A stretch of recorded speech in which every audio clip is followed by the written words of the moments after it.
ko akalain na marami palang makaka-relate sa viral post tungkol sa misis ng OFW na umalis para magtrabaho abroad. Pero sa abroad, iba na pala tinatrabaho niya.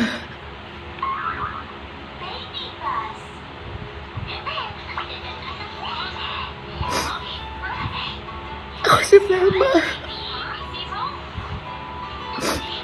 Kwento ko yung naging usap-usapan online.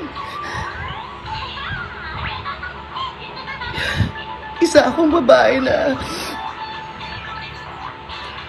nagtiwala sa pagmamahal ng ka-live-in partner niya.